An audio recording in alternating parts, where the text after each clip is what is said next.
Kalau ada orang menyakitimu, jangan berduka. Kalau ada tetangga, sahabat, kawan baik meninggalkanmu, jangan berduka lara. Karena sesungguhnya di balik itu semua, fa inna ma'al usri yusra, inna ma'al usri yusra. Idza daqat 'alaika dunya faqul ya Allah. Kalau terasa sempit dunia, mengadulah kepada Allah. Idza sa'alta fas'alillah. Kalau minta-mintalah kepada Allah. Wa idza sta'anta fasta'in billah. Kalau minta tolong, minta tolonglah kepada Allah.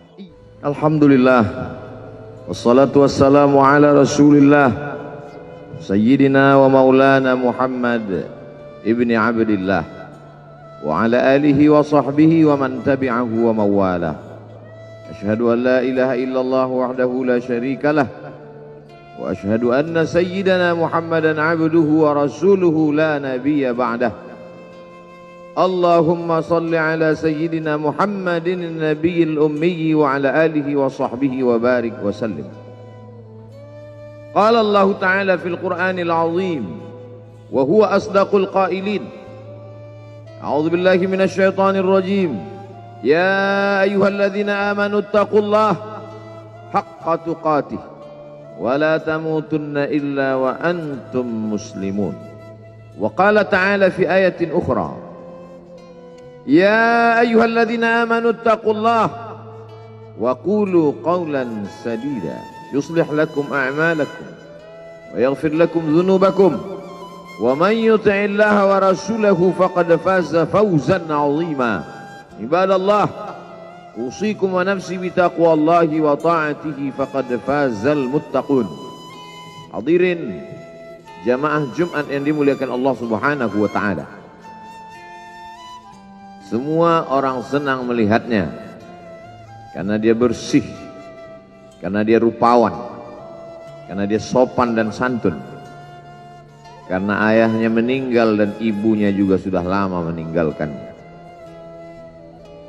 Orang kasihan melihatnya, maka karena kesenangan hati mereka, mereka sendiri yang memberikan gelar untuknya yang belum pernah mereka berikan kepada orang sebelum dia. Gelar itu bernama Al-Amin, orang yang layak menerima amanah. Amin diambil dari 3 huruf, alif, mim, nun. Dari kata alif, mim, nun muncullah kata amanah. Orang yang mampu menerima amanah disebut Al-Amin. Kita mengatakannya jujur. Lawan daripada amanah adalah khianah. Al-Khain, pengkhianat. Dia tidak berkhianat. Dia adalah seorang yang mampu mengemban amanah dan terpercaya. Maka semua orang percaya kepada dia. Dari alif, mim, nun, juga akar yang sama dengan iman, akar kata yang sama dengan iman, maka iman berarti percaya. Dia adalah orang yang dipercaya karena memang dia mampu mengemban amanah. Kapan kebencian itu datang? Kebencian itu datang ketika dia naik ke atas bukit Safa dan dia berkata kepada semua penduduk Makkah, seandainya aku katakan di balik bukit Jabal Abi Qubais yang besar, gagah, perkasa, tinggi, menjulang ini ada pasukan musuh yang akan menyerang kita, apakah kalian percaya? Semua mereka berkata, shadaqnaka, kami percaya karena memang kami menggelar engkau orang yang dapat dipercaya. Seandainya aku katakan bahwa ada pasukan musuh yang akan meluluh lantakkan, menghantam, membunuh kita, apakah kalian percaya? Mereka menjawab, shadaqnaka, kami percaya. Seandainya aku katakan bahwa aku menerima wahyu dari Allah dan aku diperintahkan Allah untuk mengabarkan kepada kalian yang baik-baik akan masuk surga, yang jahat-jahat akan masuk neraka, percayakah kalian? Disitulah perlawanan datang, bukan dari orang lain, bukan dari musuh, bukan dari lawan. Perlawanan itu datang dari saudara kandung, dari ayah kandung yang masih ada hubungan darah. Tabban laka ya Muhammad alihadza jama'tana. Celakalah engkau Muhammad, apakah hanya untuk ini saja kau kumpulkan kami hari ini? Allah membelanya. Langsung Allah membelanya.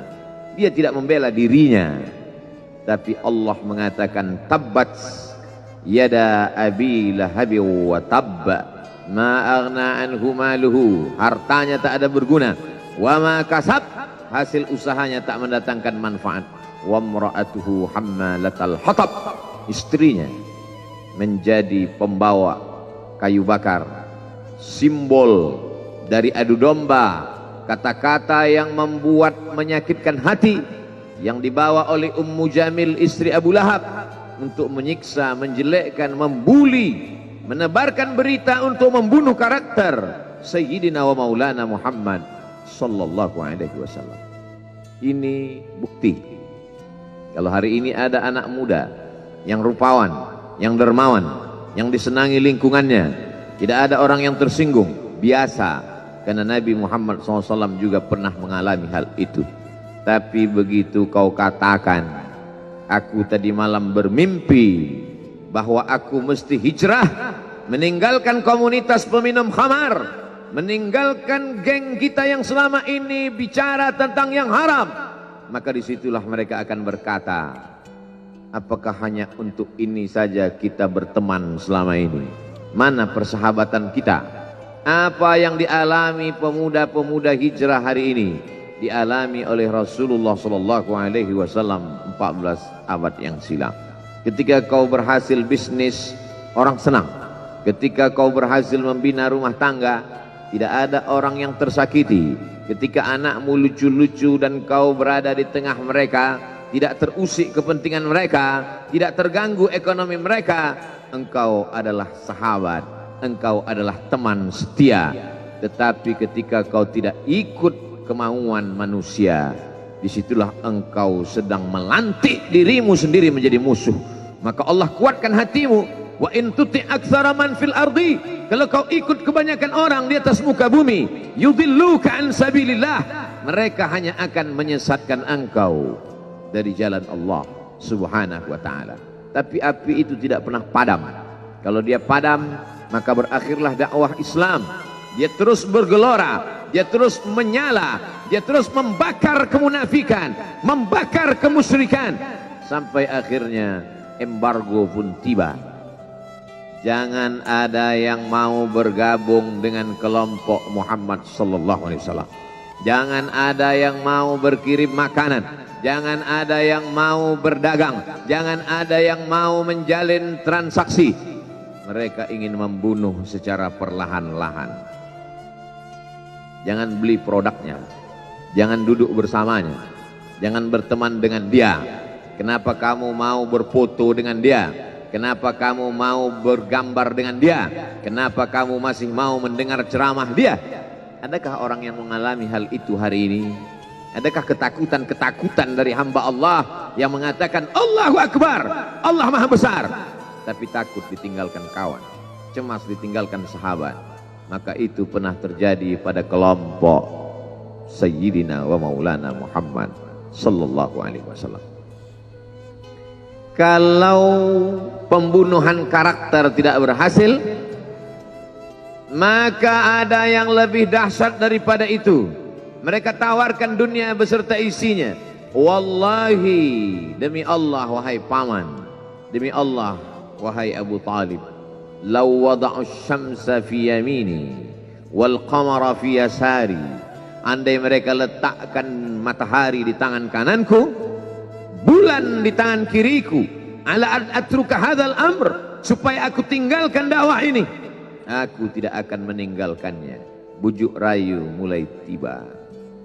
Itu terjadi pada diri Nabi Muhammad sallallahu alaihi wasallam. Kalau kau tidak mempan dimusuhi, kalau kau tidak mempan dirangkul, kau akan dipukul. Kalau kau tidak mempan dipukul, kau akan dirangkul. Berbagai macam cara, dari mulai yang paling keras sampai yang paling lembut, dari mulai yang paling lembut sampai yang paling keras, sampai akhirnya tempat bergantung itu hilang, lenyap, musnah. Ada dua tempat bergantung, saudara kandung ayah Abu Talib. Mereka tidak mengusiknya karena dia keponakan Abu Talib. Abu Talib anak Abdul Muttalib, Abdul Muttalib anak Hashim, Hashim anak Abdi Manaf, Abdi Manaf anak Qusay, Qusaylah pendiri Darun Nadwah. Mereka keturunan darah mulia dari Adnan. Adnan menerima tetesan darah dari Ismail. Ismail anak kandung Ibrahim alaihissalam. Jangan ganggu dia karena dia keponakan Abu Talib. Masih ada backing, tapi Allah ingin agar hati itu tidak bergantung kepada manusia. Dia buat Abu Talib meninggal dunia, masih ada lagi tempat bergantung. Dia yang dulu ketika kedinginan datang, dia yang menyelimuti. Yang dulu ketika ketakutan datang, dia yang menenangkan. Dia datang menemui Waraqah ibnu Naufal. Waraqah berkata, Namus, malaikat yang pernah datang kepada Ibrahim, yang pernah datang kepada Musa, yang pernah datang kepada Isa, sekarang dia datang kepada suamimu. Katakanlah, jangan takut, jangan cemas. Kalau nanti sampai masanya dia akan diusir dari kampung halamannya, aku orang pertama yang akan membelanya. Karena begitu yang kutemukan dalam kitab-kitab suci yang kubaca, kata Waraqah bin Naufal. Hari itu juga tempat bergantung itu patah. Khadijah menghadap Allah subhanahu wa ta'ala.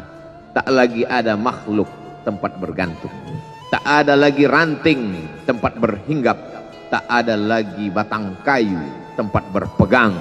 Allah ingin agar engkau berserah hanya kepada Dia saja. Tidak ada makhluk. Bersandar kepada makhluk akan kecewa, bersandar pada kayu yang rindang akan tumbang, bersandar kepada benda akan binasa, bersandar kepada sahabat akan berubah menjadi musuh. Bersandarlah kepada Dia, Hayyun Maha Hidup, la yamut, Dia tak pernah mati. Bersandarlah kepada Dia, Al-Aziz yang Maha Perkasa, Al-Jabbar yang Maha Berkuasa. Itu yang diinginkan Allah dari sosok Sayyidina wa Maulana Muhammad sallallahu alaihi wasallam. Dia pergi, sengaja dia pergi berjalan kaki, karena kalau dia pergi menunggang unta, mereka sudah mengintai, dia pasti lari, dia akan pergi ke tempat yang jauh. Sengaja dia pergi berjalan kaki. Lalu kemudian dia pun sampai ke suatu tempat. Dia berharap mereka adalah orang-orang yang lembut akan yang menerimanya, tapi dia tidak diterima dengan tala'al badru alaina. Dia tidak diterima sebagai ahlan wasahlan. Ahlan, keluarga, kau datang kami sambut sebagai keluarga. Sahlan, mudah, kau datang urusanmu mudah. Ahlan wasahlan. Tapi dia tidak dianggap sebagai keluarga, dia tidak dianggap sebagai sahlan, dia dianggap sebagai musuh. Dia dilempar dengan batu, dia dilempar dengan kayu, dia dilempar dengan tulang onta. Apa yang dia lakukan? Dia bersembunyi di balik bukit. Dia angkat kedua tangannya. Ilaika ashku dha'fa quwwati. Kepada engkau saja aku mengadukan kelemahanku. Wa qillata hilati, ketidakberdayaanku. Wa hawani bainan nas, aku hina di tengah mereka. Kalau dulu aku ada tempat bergantung, ada tempat bersandar, ada tempat mengadu, hari ini hanya engkau saja ya Allah. Datanglah malakul jibal, malaikat penjaga segala bukit di atas dunia. Kau tunjuk mana bukit yang paling besar ya Muhammad, akan kutimpakan kepada mereka. Hati yang luka biasanya akan marah, akan kecewa, tapi itu tidak terjadi pada Nabi Muhammad sallallahu alaihi wasallam. Apa yang dia katakan? Asallah an yukhrij min aslabihim man ya'budullaha wa la yusyrika bihi syai'a. Ya Allah, keluarkan dari tulang sulbi mereka, keluarkan anak cucu mereka yang akan menyembah engkau. Tidak ada satupun yang akan mempersekutukan engkau di atas muka bumi ini. Doanya dikabulkan, hatinya susah, pikirannya kacau, tapi lidahnya tidak berkata-kata kasar. Dia doakan agar anak cucu mereka menyembah Allah. 100% penduduk Taif hari ini bersyahadat asyhadu an la ilaha illallah wa asyhadu anna Muhammadan Rasulullah. Doa orang yang teraniaya, doa orang yang terzolimi. Dia berhenti di sebuah kebun. Ada seorang yang bukan terpandang, membawakan beberapa ranting anggur sebagai pelipur lara, penghilang haus, pelepas dahaganya. Ketika anggur itu akan masuk ke mulutnya, dia berkata Bismillahirrahmanirrahim, atas nama Allah. Maka hamba sahaya miskin, susah, melarat, perantau yang tak punya apa-apa itu heran. Apa yang kau ucapkan? Bismillah. Kau sebut nama Allah ya. Tidak ada satupun orang di kampung ini kalau makan menyebut nama Allah. Siapa engkau? Aku Nabi yang diutus Allah Subhanahu wa ta'ala. Berarti engkau sama dengan orang yang dulu pernah berada di kampungku. Engkau dari mana? Aku dari Ninawi. Ninawi ya. Di sana ada saudaraku, kata Nabi Muhammad SAW. Di sana ada saudaraku, namanya Yunus bin Matta. Yunus bin Matta adalah saudaraku. Sama-sama hamba yang diutus Allah Subhanahu wa ta'ala. Dia juga diingkari oleh kaumnya. Dia masuk ke dalam lautan, ditelan seekor ikan dalam 3 kegelapan. Gelapnya tengah malam, gelapnya lautan, gelapnya perut ikan. Dia berserah kepada Allah. La ilaha illa anta subhanaka inni kuntu minal zalimin. Begitu cara Allah mengingatkan Nabi Muhammad SAW. Apa yang kau rasakan hari ini belum ada apa-apanya dengan apa yang pernah dirasakan oleh Yunus bin Matta. Mendengar itu langsung saja Adas bersimpuh sujud mencium lutut Nabi Muhammad SAW. Dia tidak mulia, dia hamba sahaya, dia miskin, dia perantau, tapi dia sempat mencium tangan Nabi Muhammad SAW. Dia sempat menghilangkan dahaga dari leher Nabi Muhammad SAW. Pertemuan yang berkesan. Biarlah pertemuan itu sekali, tapi sampai ke lubuk hati. Untuk apa pertemuan yang berulang kali, tapi hanya sampai di tepi bibir, hanya basa-basi. Nabi SAW kembali, dia pulang. Di tengah perjalanan dia mendengar, qul, katakan, uhiya ilayya annahu istama'a nafarum minal jin. Ada sekelompok jin. Jin itu berkata, inna sami'na qur'anan ajaba. Kami mendengarkan bacaan Al-Quran ajaba, menakjubkan, ajib. Biarlah manusia menolakmu, biarlah manusia yang aku dan sombong itu tidak menerimamu, tapi ada satu makhluk yang mau menerimamu. Inna, kami dari kalangan jin, sami'na, mendengar, Qur'anan ajaba, bacaan Al-Quran yang mengagumkan, yahdi ila rusdi, yang membuat kami lurus berpikir benar. Betapa jin yang dikatakan makhluk jahat, tapi ketika dia mendengarkan bacaan Al-Quran tersentuh hatinya dan dia bersyahadat, anna minnal muslimun, kami ada yang muslim, wa minnal qasitun, kami ada yang kafir. Yang muslim taharrau rasyada, selalu mencari jalan kebenaran. Yang kafir kanu li jahannam hataba, mereka hanya akan menjadi santapan neraka jahanam. Dia kembali ke kota suci Makkah Al-Mukarramah seperti biasa, sampai akhirnya datanglah malaikat Jibril membelah dadanya, mensucikan hatinya sampai layak, lalu kemudian dia pun dibawa. Subhanalladzi asra bi'abdihi lailan, maha suci Allah yang memperjalankan hambanya pada suatu malam, minal masjidil haram ilal masjidil aqsa, dari masjidil haram ke Masjidil Aqsa, alladzi barakna haulah, kami berkahi sekelilingnya. Untuk apa? Linuriyahu min ayatina, kami ingin memperlihatkan kepadanya tanda-tanda kebesaran kami. Selama ini dia hanya didengar, azab kubur didengar, neraka jahanam didengar, malaikat didengar. Hari ini kami ingin memperlihatkan tanda-tanda itu kepada hamba kami. Jangan bersedih ketika kau didustakan. Jangan bersedih ketika kau dibunuh karaktermu. Jangan berduka cita ketika tidak ada manusia yang menerimamu. Karena sesungguhnya itu hanyalah cara Allah menguatkan hatimu. Karena dia ingin mengangkat derajatmu, menempatkan di tempat yang terpuji, memperlihatkanmu sesuatu yang tidak pernah dia perlihatkan kepada manusia yang lain. Dia buat hatimu hancur berkeping agar tidak lagi ada tempat makhluk dalam hatimu, yang ada hanya Allah semata. Ma fi qalbi ghairullah. Pada saat itu mentalmu sudah kuat, layaklah engkau berada di tempat yang terpuji. Kalau ada orang menyakitimu, jangan berduka. Kalau ada tetangga, sahabat, kawan baik meninggalkanmu, jangan berduka lara, karena sesungguhnya di balik itu semua, fa inna ma'al usri yusra, inna ma'al usri yusra. Idza daqat 'alaika dunya faqul ya Allah. Kalau terasa sempit dunia, mengadulah kepada Allah. Idza sa'alta fas'alillah. Kalau minta-mintalah kepada Allah. Wa idza sta'anta fasta'in billah. Kalau minta tolong, minta tolonglah kepada Allah. Iyyaka na'budu wa iyyaka nasta'in. Kepada Engkau kami menyembah, kepada Engkau kami beribadah, kepada Engkau kami bersimpuh sujud, kepada Engkau juga kami meminta pertolongan. Barakallahu li wa lakum fil Qur'anil azim wa nafa'ani wa iyyakum bima fihi minal ayati wadh-dhikril hakim wa taqabbala minni wa minkum tilawatahu innahu huwal ghafurur rahim.